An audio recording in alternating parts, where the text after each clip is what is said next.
नमस्कार, प्रभात साक्षी news network पर आप सभी का स्वागत है। हरियाणा में चुनाव प्रचार कैसा चल रहा है, खासतौर पर हम आपको दिखा रहे हैं अपनी रिपोर्टों के माध्यम से कि बीजेपी के उम्मीदवार कैसा प्रचार कर रहे हैं, कांग्रेस के उम्मीदवार कैसा प्रचार कर रहे हैं और लोगों की प्रतिक्रिया कैसे मिल रही है। हम इस समय रेवाड़ी विधानसभा क्षेत्र में हैं। बीजेपी के उम्मीदवार लक्ष्मण यादव के लिए एक जनसभा का आयोजन किया गया है। यहाँ पर लोग उनके स्वागत के लिए खड़े हैं। आइए जरा इनसे बातचीत करते हैं, यहाँ के मुद्दों को समझते हैं। रेवाड़ी विधानसभा क्षेत्र में इस बार क्या लग रहा है आपको माहौल? इस बार माहौल हमें कमल का लग रहा है। जी, कमल का लग रहा है, लेकिन कांग्रेस प्रत्याशी से हमारी बातचीत हुई, वो कहते हैं कि जो बीजेपी के कैंडिडेट हैं वो इस क्षेत्र के नहीं हैं। आपको लगता है कि उसके बावजूद बीजेपी सीट नहीं, क्षेत्र के हैं। 40 साल से जब पैदा ना हुआ था अजय सिंह का लड़का, उससे पहले से रह रहे हैं जी। लक्ष्मण जी 40-42 साल से रेवाड़ी रह रहे हैं। वो तो अब पैदा हुए हैं और वो तो खुद हल्के के नहीं थे जी। और उसका हल्का बावड़े पड़ता है जी। उल्टा झूठ बोल रहे वो, उनका हल्का बावड़े पड़ता है, वो बावड़े के पड़ता है, वो खुद बाहर के, ये हल्के के जी। और बीजेपी कह रही है कि हम तीसरी बार सरकार बनाएंगे, लेकिन कांग्रेस एक हवा बना रही है कि बीजेपी जा रही है, कांग्रेस आ रही है। मतदाताओं का मन क्या कहता है? ना, मतदाताओं का मन सब बीजेपी की तरफ है जी। आप अब देखिए थोड़ी देर में उड़ती दिखेगी दुनिया आपको जी, बीजेपी की तरफ है। बीजेपी की तरफ जी है। हाँ, बीजेपी। तो ऐसे कौन से मुद्दे हैं जिनको देखते हुए जनता बीजेपी को मत करेगी? देखो जी, मुद्दे तो भाजपा के पास बहुत है। भाजपा ने जो खर्ची पर्ची कांग्रेस की खत्म की जी। और अभी नई योजना चलाई है, लाडो योजना। हर घर हर महिला को 2100 रुपये, बुजुर्गों को 3000 रुपये। ये जो 3000 रुपये वर्ष पेंशन है, ये हिंदुस्तान का सबसे पहला राज्य हरियाणा है जो भाजपा ने 3000 रुपये किए। और कांग्रेस वाले कहते हैं कि भाजपा जा रही है, कांग्रेस आ रही है। ऐसा कुछ नहीं है। भाजपा यहीं है और कांग्रेस कहीं भी नहीं है। आप शायद सैनी समाज से हैं, तो जी, तो नायब सिंह सैनी सीएम है। आपको लगता है कि सैनी समाज ने कभी सोचा था कि सैनी समाज का कोई व्यक्ति मुख्यमंत्री? देखो जी, ये कभी नहीं सोचा था। और नायब सिंह जी जो मुख्यमंत्री बने हैं, ये एक सैनी समाज से नहीं, पूरे ओबीसी समाज से हैं। पूरे ओबीसी समाज के समर्थन से है और उनका हर समाज के लिए वो एक ईमानदारी से काम कर रहे हैं जी। और कांग्रेस में देखने को मिल रहा है कि मुख्यमंत्री पद के लिए मारामारी अभी से शुरू हो गई है। ऐसा लग रहा है कि सत्ता उनको मिलने जा रही है। क्या लगता है मारामारी? ऐसा कुछ भी नहीं है, ऐसा कुछ भी नहीं है। जनता अपने आप स्पष्ट कर देगी क्या होने वाला है जी। 26 तारीख को वैसे ही क्लियर हो जाएगा जी कि किधर सरकार बन रही है। जी। डेफिनेटली हम आपको दिखा देंगे जी। और प्रधानमंत्री नरेंद्र मोदी भी कल से रैलियों की शुरुआत कर रहे हैं। गोवाना में उनकी रैली। आपको लगता है कि प्रधानमंत्री के बहुत पॉजिटिव है उनका आना, हमारे लिए बहुत पॉजिटिव है जी। और जैसे ही वो आएंगे अपने आप माहौल एक तरफ होता चला जाएगा, इतना हम उम्मीद रखते हैं और आशा भी है। आशा भी है जी। तो समाज के सभी वर्गों का आपको लगता है कि समर्थन बीजेपी को मिल रहा है? बिल्कुल मिल रहा है साहब, बिल्कुल मिल रहा है। लक्ष्मण सिंह के जब बारे में कह रहे हैं कि उसको कोसली से रेवाड़ी शिफ्ट कर दिया है, इस संदर्भ में मैं आपको कहना चाहूँगा कि गुरु नानक जी ने एक गांव में भाषण दिया, सारे रात सत्संग किया और सवेरे गांव वाले कहने लगे कि भाई आप आशीर्वाद दे के जाओ। तो गुरु नानक जी ने पता क्या कहा था? अगर ये गाँव उजड़ जाए, उसका मतलब क्या होता था?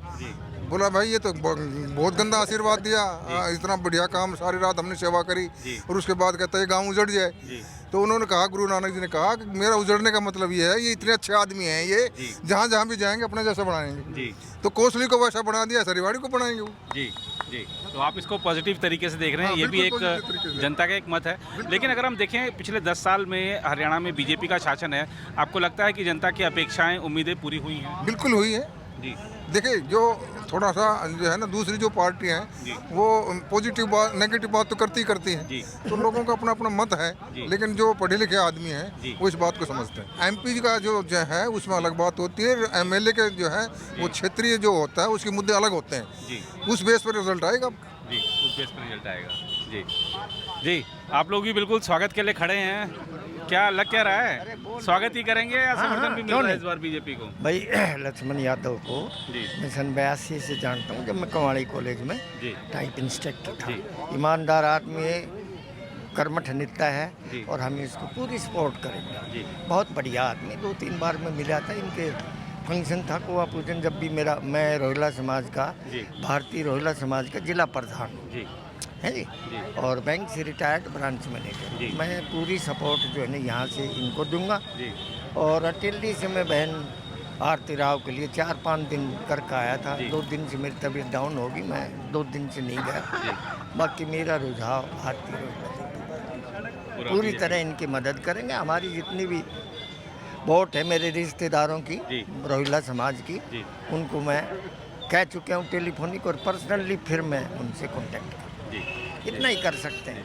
आप देख सकते हैं कि लोग अपना वोट नहीं दे रहे हैं, सिर्फ लोगों से वोट भी, अपने जान पहचान वालों से, रिश्तेदारों से, पहचान के लोगों से, समाज के लोगों को भी अपील कर रहे हैं कि बीजेपी को वोट दें। करनी है, हमने इनको सपोर्ट देनी है, तो जितने भी all my dear and my relative, सबको मैं व्यक्तिगत रूप से जी। पर्सनली मिल करके उनको रिक्वेस्ट करूँगा और वोट दिलाऊंगा। जी। ये मेरा जी।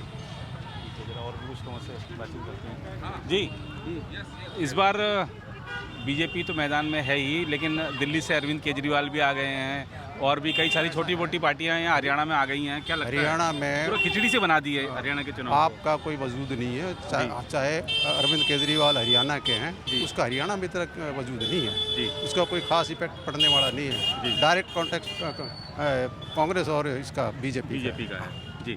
लेकिन वो अरविंद केजरीवाल यहाँ पे हर रैलियों में, आज भी उन्होंने 2-3 रैली की, मैं कह रहे हैं हरियाणा का लालू मेरे अंदर हरियाणा का खून कहते है। रहे, वो पीछे देख लिया था जी। एमपी में खड़े हुए कहाँ है जी। ये दूसरों के साथ तो करते हैं, फिर अपना उसको समर्थन देते नहीं जी। इसलिए फलीभूत नहीं हो पाता। जी। ये है जी।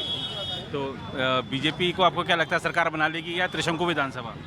लगता है टफ कॉन्टेस्ट कोई भी हो सकता है। अच्छा, कोई भी हो सकता है। जी। जी। तो मतलब मैच जो है वो देखने लायक है।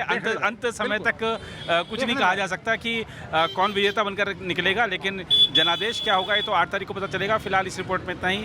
कैमरामैन राम महाजन के साथ मैं नीरज कुमार दुबे, प्रभात साक्षी न्यूज़ नेटवर्क के लिए, रेवाड़ी विधानसभा क्षेत्र से।